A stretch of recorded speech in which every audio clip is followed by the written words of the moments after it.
दिउँसोको 1:30 बजेको भ्यू चाहिँ यस्तो राम्रो देखिन्छ मेरो मम्मीको घरबाट चाहिँ।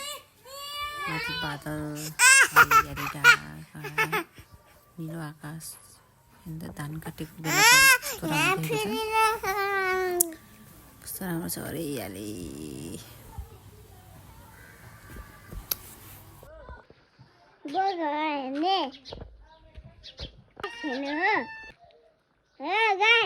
बोका हेरिदियो होइन।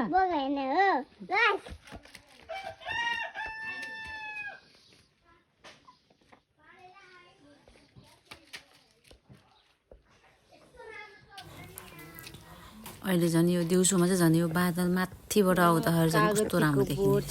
मम्मीको ल है त बाबुले हो कागती टिपेर राखेको झरेको कागती पुरै झरिरहेको छ यहाँ। कहाँनिर भन्दाखेरिमा यस्तो देखाइन्छ है भित्र कति झरेछ यहाँ। कागती नै कागती छ। हामी सबै चिप्दैछौँ। कता गयो कागती? सबै तल झऱ्यो है कागतीहरू। यस्तो राम्रो छ हाम्रो मनको घर।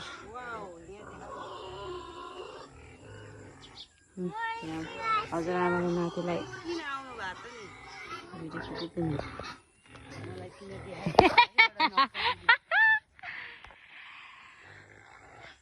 कागतीको बोट, भेन्टाको बोट। यो के हो निर्वाणा?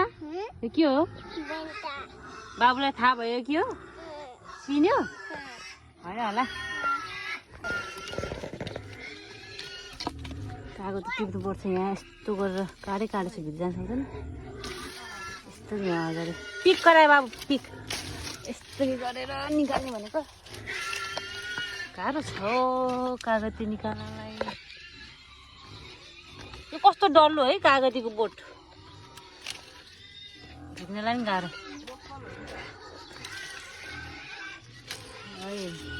स्ट्रगल हुँदैछ हाम्रो कागती झिक्नलाई।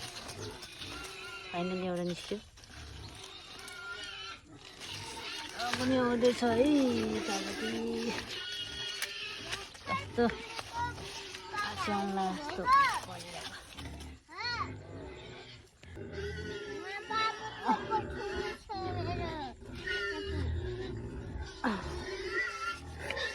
बाबु टिपो ल है गोच्छ ल टिप न। यो घाँस हो के डराएर राख त्यहाँ तल। बाबुको डह्रो काम भइरहेछ। ओ लज लाग्यो।